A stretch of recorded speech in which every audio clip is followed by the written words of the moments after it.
Welcome to PapastachePop. So we're going to do some soloing. I had some requests for some electric. Bring the electric back, which I freaking love. So, to kind of help us, speed along this path, there's a soloing link down below, and it's going to really make sense of the concepts I'm going to describe in this particular video. So check that out.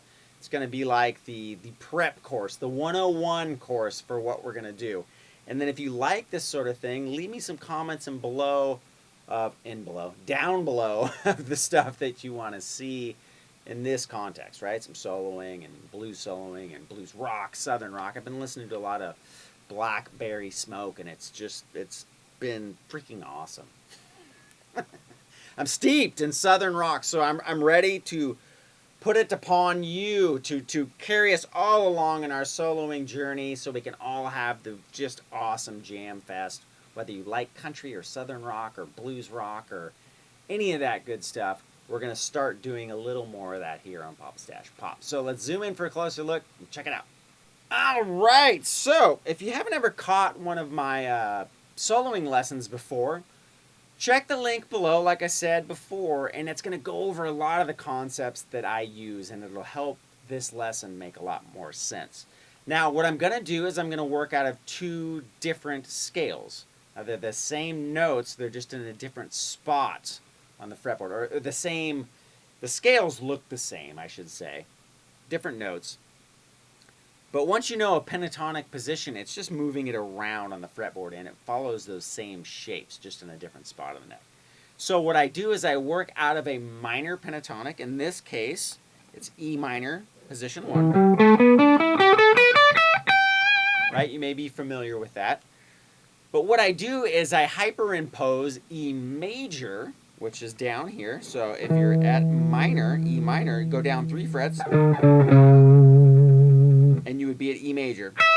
Same position 1. And you'll have E major. So what happens is when you're doing position 1 of E minor, position 2 of E major is located right inside that scale. Okay, so when that happens, you get position 1. And then you get, and that's minor, and you get position 2 of major.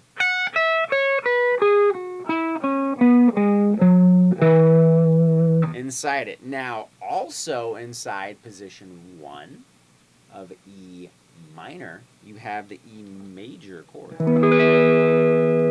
Like I said, it's all said down below in that link, so check that out. But this is just a real quick review. So it makes sense. If you haven't seen the link down below, it'll make sense what I'm doing.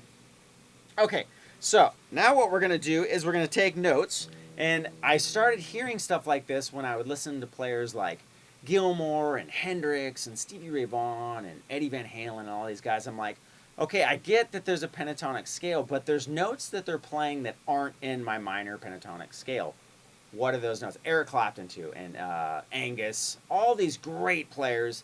They seem to have access to these notes that weren't in the scale that I was using, and it drove me freaking crazy. So, I found out that's what they're doing. They're mixing major and minor together. So they have all these extra notes. Now, we're going to do that right here. We're going to work out of E minor, position 1, but I'm going to put E major notes inside of that. So, it's going to get something like this.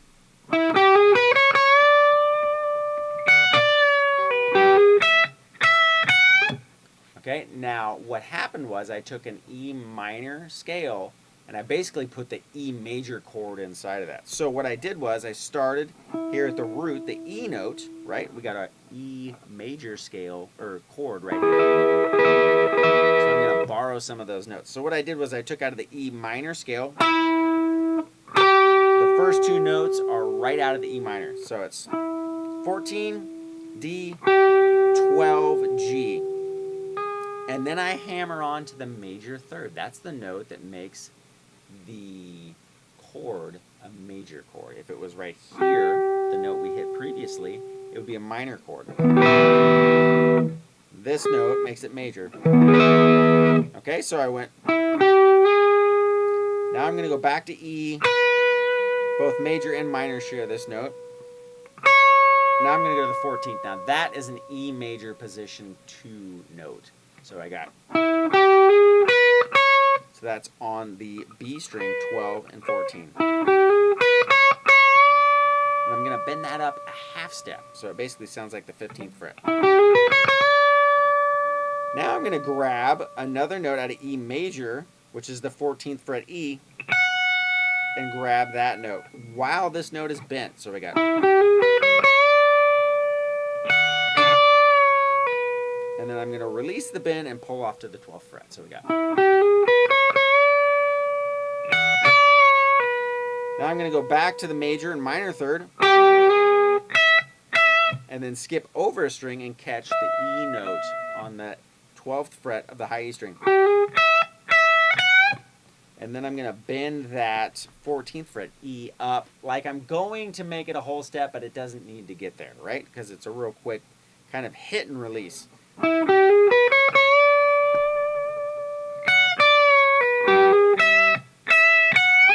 Now I'm going to come back and I'm going to do something similar.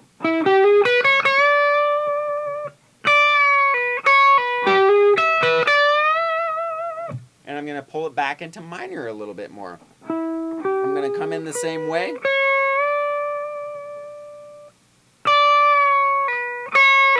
So I'm going to go up, hit it again, release, pull off, and then pull off again.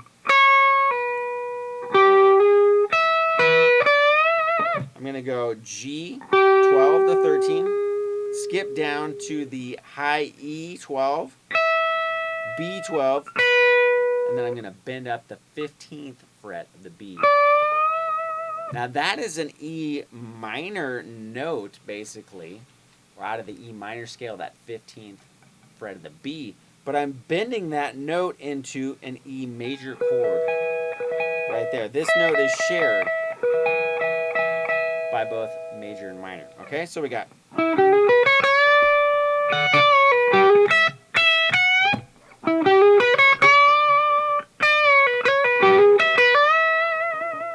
Okay, now we're going to go back to what we did in the first one.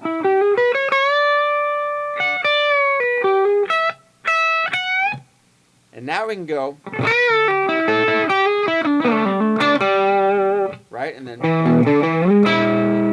So, now I'm going to go down to other positions, which are going to be the E minor, position 4.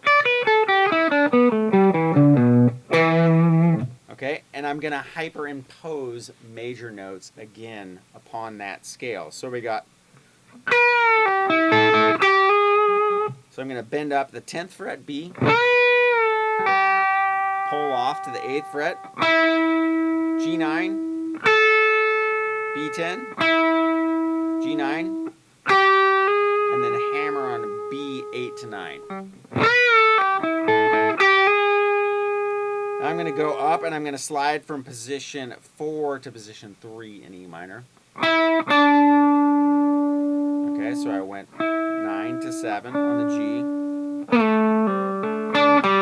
So I got. And I slide from 9 to 7, pull off to 5, back to 7, and then I catch 7G, back to 5D.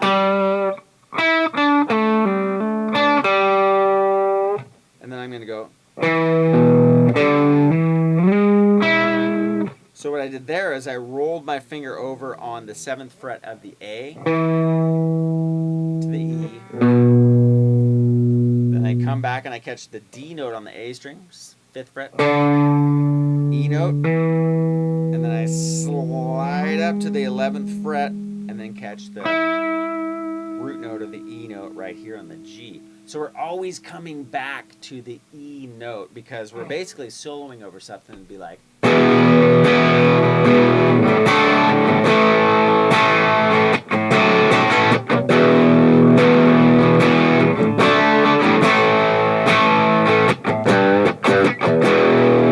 Right, kind of a southern rock feel or whatever.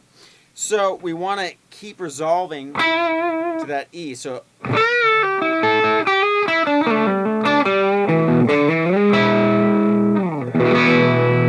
come back to our chords. So all together we got.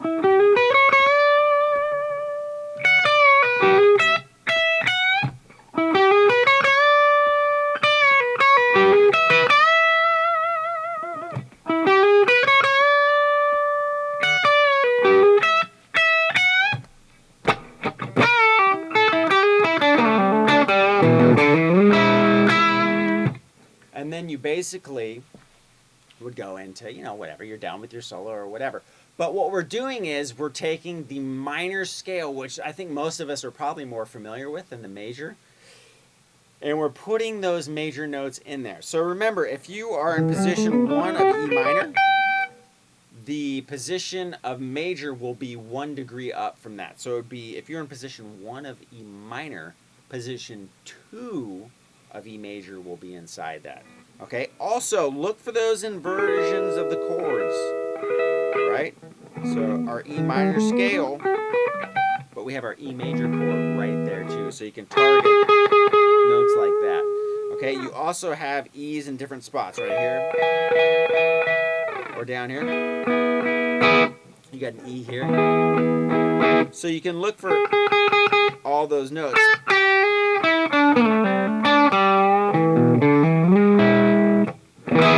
Right? So you can, you know, utilize those chord tones. That's what you really want to do to make melodic solos, is you want to find the chord shapes inside of the scales that you're using so you can hit the target notes. And that's the notes that really sound good.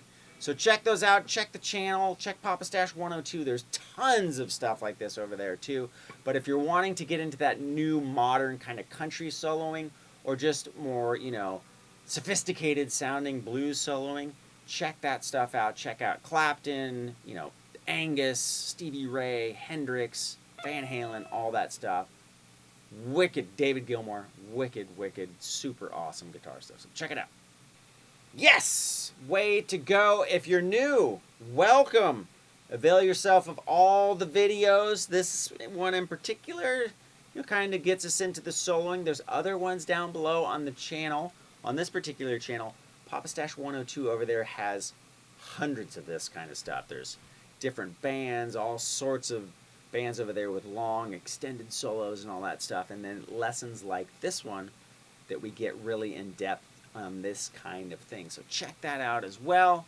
And if you're a local and you want more of this, like I said, let me know below. Also check the link down below. That'll really help explain these concepts in an in-depth video. So make sure you check that one as well. Thank you, as always, for checking in here at Papa Stache Pop. We'll catch you next time.